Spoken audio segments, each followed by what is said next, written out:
कही है, बात मानो ये बिल्कुल सही है, जो कि धर्म ने तुझको कही है, जिसने कर्मों की तेरी बड़ी है, वो सुनाने के काबिल नहीं है। नाम भूलो न दिल से प्रभु का, वो भुलाने के काबिल नहीं है। जिसने हीरा जन्म में सपाकर, खोज अपनी नकीमों का पाकर, जिसने हीरा जन्म में सपाकर, खोज अपनी नकीमों का पाकर, वो तो भगवान के घर जाकर मुँह दिखाने के काबिल नहीं है। नाम भूलो न दिल से प्रभु का, वो भुलाने के काबिल नहीं है। ले लो संतों का कुछ तो सहारा, वरना मन से ये कहना हमारा। ले लो संतों का कुछ तो सहारा, वरना मन से ये कहना हमारा। वो न भेजेंगे तुझको दोबारा, क्योंकि आने के काबिल नहीं वो। वो न भेजेंगे तुझको दोबारा, क्योंकि आने के काबिल नहीं हो। नाम भूलो न दिल से प्रभु का, वो भुलाने के काबिल नहीं है। तुझे गिन गिन के साथ मिली है, वो गवाने के काबिल नहीं है।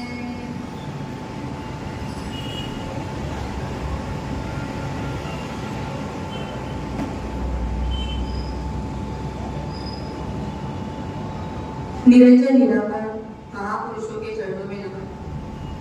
युग प्रधान युग पुरुष चारुदास साहेब के चरणों में नमन। गणनायक शिरोमणि परम पूज्य सुखसागर जी महाराज साहब के चरणों में नमन। केवल धाम तीर्थ प्रेरिका आगमज्ञा प्रवर्तिनी परम पूज्य गुरुदेव श्री के चरणों में नमन। उपस्थित धर्म प्रेमी श्रावक एवं साथ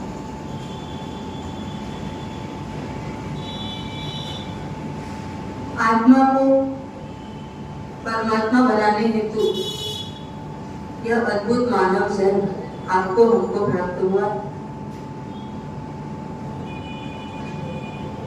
ज्ञानी भगवान फरमाते हैं, अनंत काल से आपकी मेरी आत्मा अनंत जन्म करी और अनंत जन्मों में अनंत जीवों के साथ अनंत संबंध जोड़े। इतने संबंध जोड़े शायद 14 लाख लोग के एक भी जीव ऐसा नहीं होगा जिसके साथ हमारा कोई संबंध नहीं जुड़ा हो। हर जीव के साथ हमारा संबंध जुड़ा है और संबंध जुड़ने के बाद उस संबंध को संभालने के लिए पूरी जिंदगी खत्म हो जाती है। ये करूं तो कहीं वो नाराज तो नहीं हो जाएगा, ये करूं तो कहीं उनको बुरा तो नहीं लग जाएगा, ये करने से कहीं उनको ठेस तो नहीं लग जाएगी, ये व्यवहार करने से कहीं मेरा संबंध तो नहीं टूट जाएगा। ये विचार, ये चिंता, इसी धारा में ये आत्मा कितने कितने कर्मों का सर्जन करती है। और इसका मूल कारण यही है कि हमें हमारी स्वयं की पहचान नहीं। एक युवक किसी युवक के साथ मिलता है, मिलने के बाद उसके साथ मित्रता हो जाती है, पर उसको ये नहीं पता होता जिसकी को मैं मेरा मित्र बना रहा हूँ वो कैसा है, क्या है, उसका बायोडाटा क्या है, ये उसको पता नहीं। बस मित्रता कर ली और मित्रता करते करते आगे बढ़ रहा है। शुरुआत में तो वो मित्र बहुत अच्छे से उसके साथ प्रेजेंट हो रहा है, अच्छा व्यवहार दिखा रहा है, गुणों से संपन्न है बता रहा है। कुछ समय बीतने के बाद उस मित्र का जब जन्मदिन आया और वो युवान अपने उस नए मित्र के जन्मदिन में जब जाता है, तब वो मित्र कहता है कि आज मेरा जन्मदिन है और आज तक मैंने तुमसे कुछ भी मांगा नहीं, लेकिन आज जन्मदिन है तो आज तुम तो कुछ तो गिफ्ट मुझे दोगे। मैं तुमसे 3 ऑप्शन देता हूं, उस 3 ऑप्शन में तुम जो देना चाहो वो दे दो, और ये 3 में से जो भी तुमने दिया तो समझ लेना हमारी मित्रता लंबे समय तक टिके रहे। उसको तो मित्रता निभानी, तो उसने हाँ कह दिया, पर उसको ये नहीं पता था कि अगला व्यक्ति मांग क्या सकता है। संसार पाछे आने का प्रभाव है। पहली शर्त कहता है, पहला गिफ्ट मांगता है, तू तेरी मां को मार डाल। जैसे ही सुना है ऐसा लगा पैर के नीचे से जमीन खसक गई। एक मित्रता को निभाने के लिए, मैं सच्चा दोस्त हूं ये बताने के लिए अपनी मां को मार डाला, उन्हें खटपट करना संभव है। दूसरा गिफ्ट, पति को बाहर निकाल, तलाक दे दे, छोड़ दे। ये मत, ना मेरी मां का कोई दोष, ना मेरी पत्नी का कोई दोष, ना उन्होंने मेरे जीवन में कोई हस्तक्षेप किया है, कैसे मैं इनके साथ ऐसा व्यवहार कर सकता।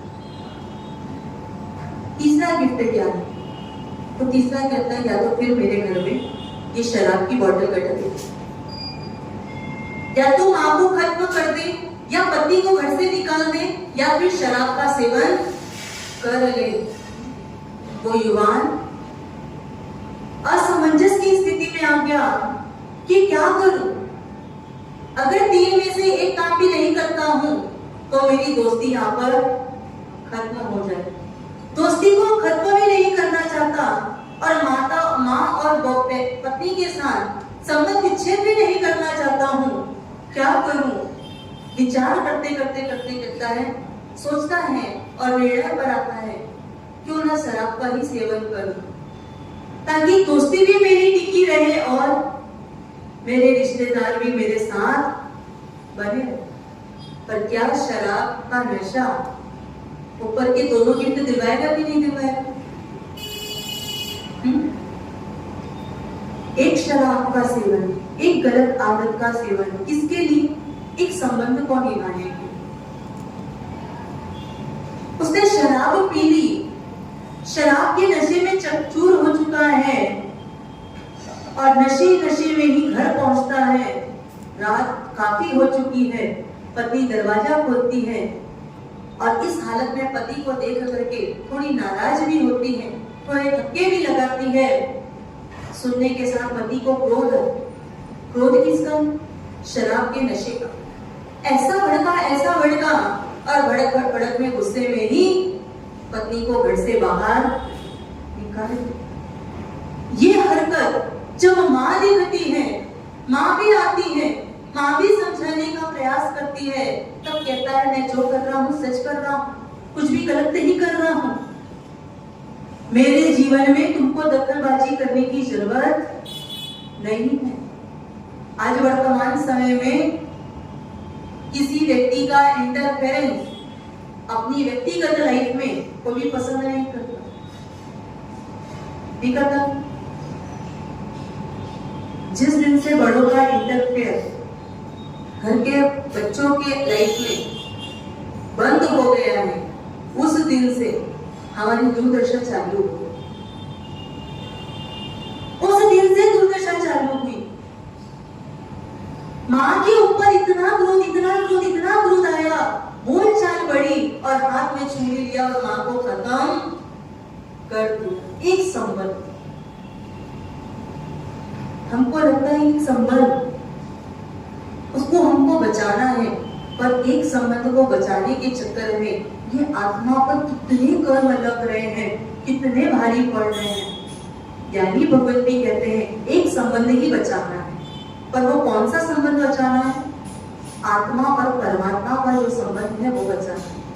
देव गुरु धर्म के साथ जो हमारा संबंध है, मात्र वही संबंध हमको बचाना है, उसी को साचवना है, उसी की केयर करनी है। वो टूट ना जाए, वो छूट ना जाए, वो संबंध बिगड़ ना जाए, उनका मेरे से तलाक ना हो जाए, इसका बस हमको ख्याल रखना। आप रिश्तेदारों के यहाँ जाते हो, वहां जाते हो और वो बहुत आग्रह करते हैं, आपकी महीने में 5 दिन की छूट थी, पर आपके 5 दिन लग चुके, अब आपके पास टाइम पीरियड बचा नहीं, ये महीना पूरा होने में समय वक्त है, पर रिश्तेदार आपका करीब का है, क्या होता है? बहुत फोर्स करते हैं आप भी, नहीं साहब हमारा नियम है, नहीं ले पाएंगे, नहीं ले पाएंगे, पर एक लिमिट ये होती है कि उसका प्रभाव हम पर ज्यादा बढ़ जाता है और प्रभु की आज्ञा का अभाव हमारे जीवन में दिखने लगता है। उसकी एक आज्ञा स्वीकार करके भी हम उस वस्तु का सेवन करते नहीं करते। कितना आग्रह, पर उस व्यक्ति के घर जाना छोड़ा, उसके साथ संबंध तोड़ा, उसका दरवाजा बंद किया और गुरु भगवान बार बार दीक्षा के लिए बोले, बार बार कोई नियम के लिए बोले, तो सच बताना क्या होगा? हाँ? अरे हमारे साथ बहुत दिन बाद नियम लेने के लिए बोलते नहीं जाना,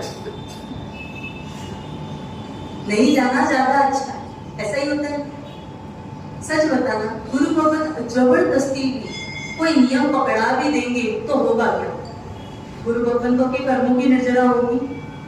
आपको नियम देने से गुरु भगवान को सिद्धशिला प्राप्त हो जाएगी, आपको नियम देने से गुरु भगवान अनंत परमात्मा बन जाएंगे, उनकी जानो जलाने बढ़ जाएगी, कुछ भी नहीं होगा। ये परमात्मा का शासन है। प्रभु और प्रभु के मार्ग में चलने वाले गुरु भगवान मात्र एक ही संदेश देते हैं, वो जितनी मेहनत कर रहे हैं, आपके लिए कर रहे हैं, उसके पीछे एक ही उद्देश्य है।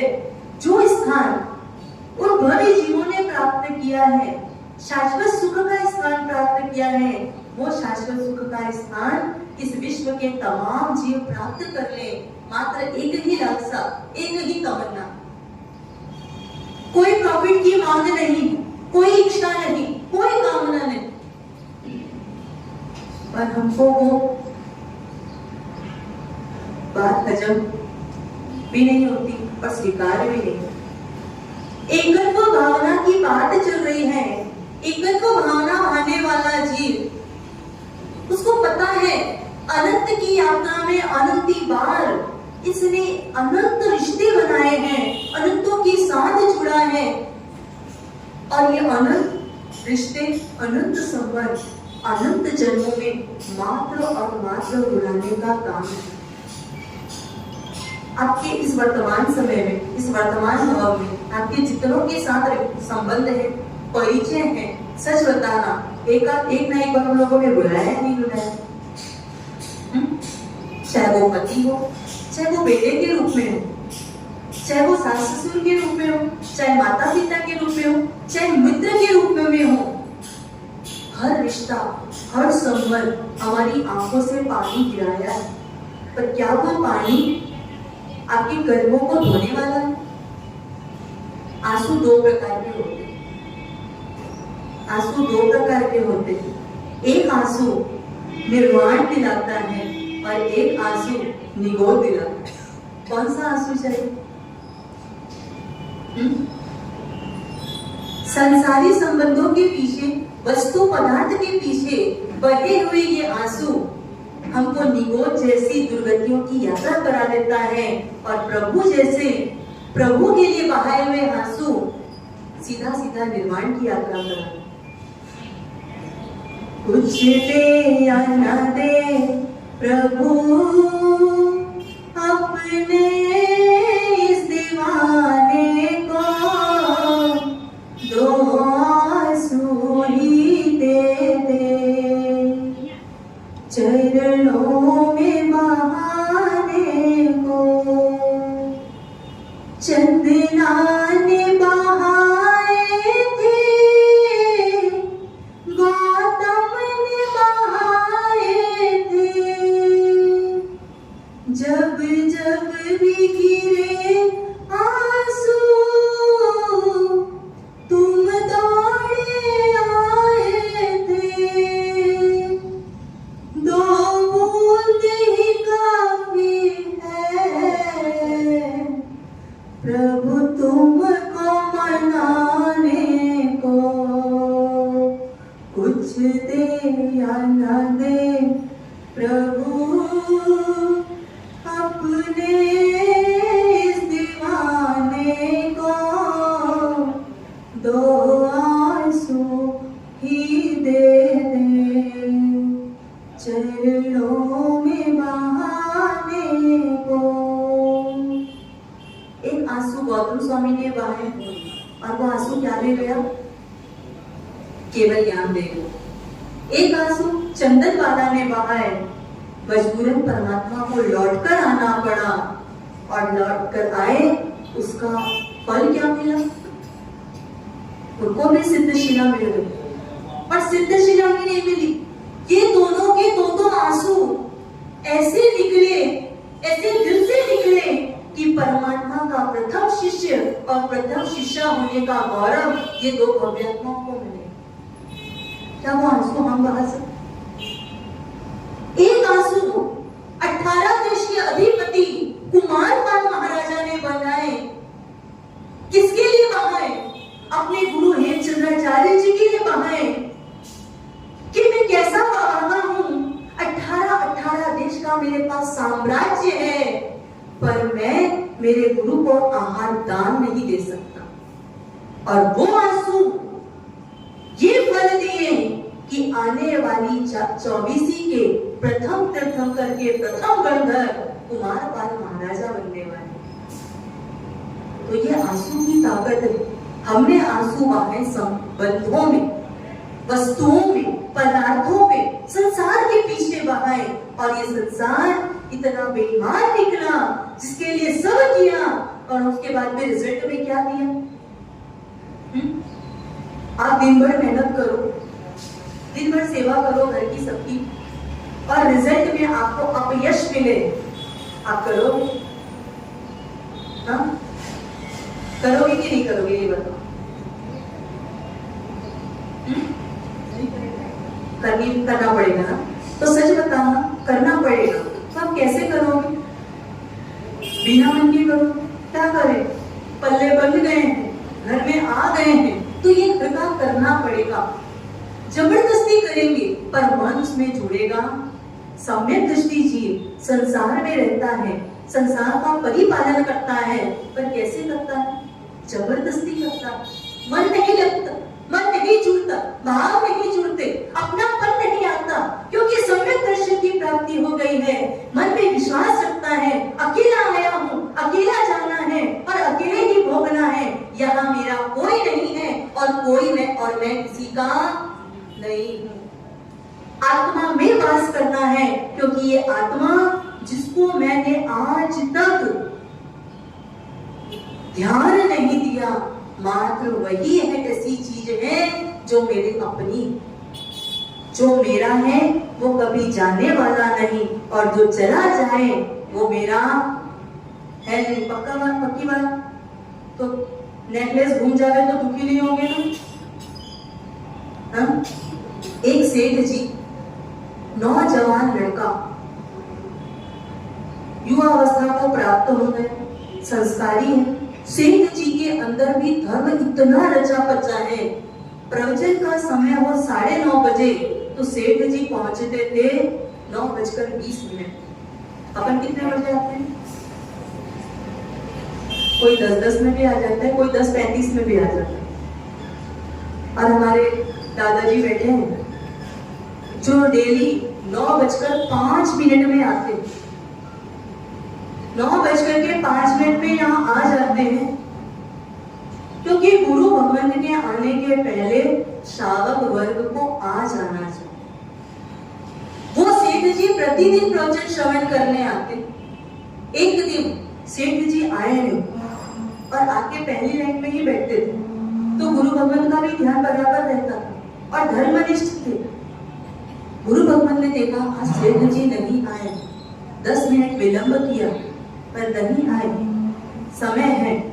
प्रवचन प्रारंभ हुआ, प्रवचन जैसे ही पूरा हुआ और सेठ जी पहुंच गए। मम्मी के बाद गुरु भगवंत ने सेठ जी से पूछा कि क्या बात है सेठ जी, आप रोज आगे आने वाले, रोज समय से पूर्व आने वाले, पहली पंक्ति में बैठने वाले, आज लेट होने का क्या विशेष कारण बन गए? सेठ जी ने कहा गुरुदेव मेहमान आए थे तो मेहमान को छोड़ने गया, आए हुए मेहमान को छोड़ने गया।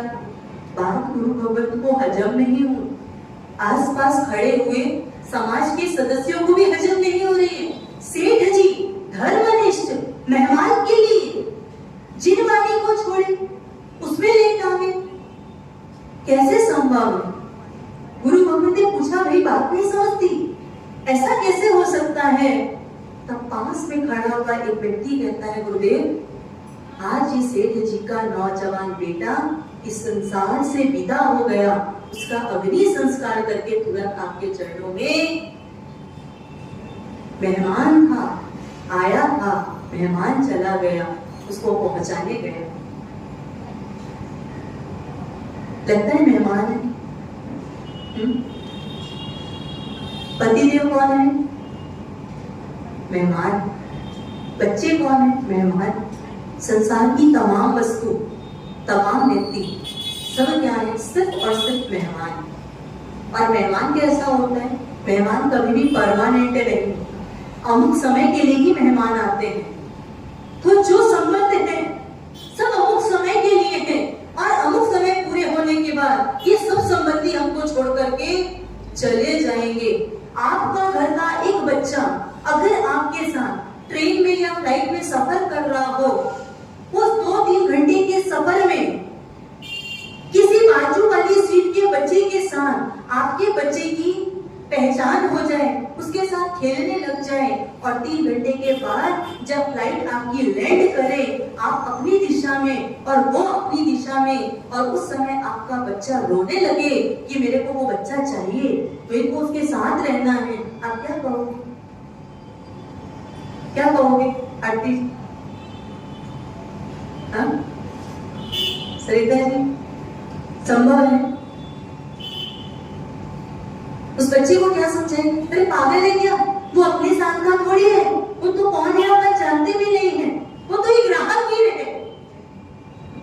2-3 घंटे का संबंध था, कब मिलेगा नहीं मिलेगा कुछ पता नहीं है, और अपना क्या लेना देना, क्यों उसके लिए रोना?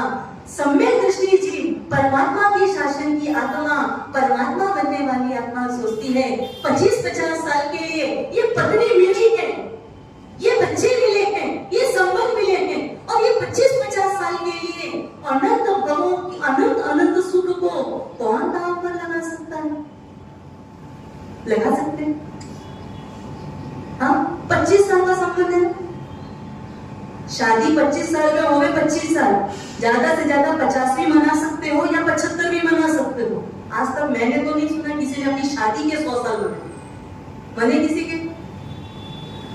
हाँ, अभी 5वें आ रहे हैं, तो सोचो 50 साल के संबंध के लिए कितना पाप, कितना राग द्वेष, कितनी कर्मों का बंधन, और ये सब गिफ्ट में देगा क्या? वो 50 साल का अगर 5 मिनट, 50 साल के सिर्फ 5 मिनट श्रद्धा पूर्वक परमात्मा के साथ जोड़ लिए होते, परमात्मा मैं बन गए होते, तो वो 50 साल जो 50 जन्मों के पाप पर बढ़ाने की ताकत रखता, वो 5 मिनट का मेरे प्रभु के प्रति का समर्पण 50 जन्मों के पाप को धोने की ताकत रखते। क्या करूं? ये कौन गा सकता है? अकेले आके एकत्व भावना गाने वाले बिना कोई है नहीं, ये तो सब आए हैं। अब बताओ, आप प्रवचन में आए, कल नहीं आओगे मान लो, तो हमको रोना चाहिए क्या? अरे आए नहीं, रोज आते हैं, आज आए नहीं प्रवचन सुनने, रोएं कि नहीं रोएं? 4 महीने आपके साथ रहे, आप रोज आ रहे हो, रोज जा रहे हो, उत्तम में उत्तम व्यवस्था कर रहे हो, उत्तम में उत्तम हमारी वैयावच कर रहे हैं। पर जब कार्तिक पूनम का दिन आता है, उस समय सच बताना, कितने कितने गुरु भगवंतों की आंखों से आंसू आता है कि मेरे भक्तों को छोड़ करके हम जा रहे हैं, ये उपास्य छोड़ करके हम जा रहे हैं। आता है? माना सबको आता है, तो क्यों नहीं आता माना सब? क्यों नहीं आता? काफी मतलब, चलो मोह मतलब, दीक्षा मत लो, नहीं लेते तो मोह मतलब संभव है। बिना मोह के जीवन जीना संभव है, तो गुरु भगवान जी रहे ना, जी रहे। मोक्ष की यात्रा में मुसाफिर निकला है यात्रा करने के लिए। रास्ते में बहुत राहगीर मिल रहे हैं, उन सारे राहगीर को जय जिनेंद्र करते जाओ, आगे बढ़ते जाओ। उसको सेवा की आवश्यकता है, उसको सहयोग कर दो और आगे बढ़ते जाओ, जवाबदारी निभा लो और आगे बढ़ते जाओ, तो हमारी धन बलिहारी है, तो परमात्मा पद आपको मेरे को प्राप्त हो पाएगा। लेकिन एक भी जगह अगर हम अटक गए तो मंजिल हमसे कोसों दूर हो जाएगी। मुंबई में बैठो ट्रेन में दिल्ली जाने के लिए, और जैसे ही निकले रास्ते में कोई स्पॉट आपको बहुत अच्छा लगा ट्रेन की खिड़की से, उस समय आपने चेन की जंजीर खींच भी दी, ट्रेन रुक गई, उतर के आप वहां का सुख भोगने गए, तो ट्रेन वाला आपके लिए रुका रहेगा? नहीं। और जंगल का कोई दृश्य देख करके उतरे हो, रास्ता आपको भी पता नहीं है और वहां पर कोई गाड़ी चालक भी आपको मिल नहीं रहा है, तो विहार करते करते करते करते करते जाना पड़ेगा, तो कितना लंबा समय व्यतीत हो जाएगा? होगा? तो क्या आप दिल्ली पहुंच पाओगे समय पर?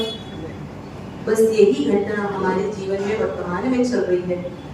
हम भी निकले थे मोक्ष की गाड़ी में बैठकर, मोक्ष जाना है, इसलिए ये मनुष्य का भाव और जिन शासन आपको मुझको प्राप्त हुआ।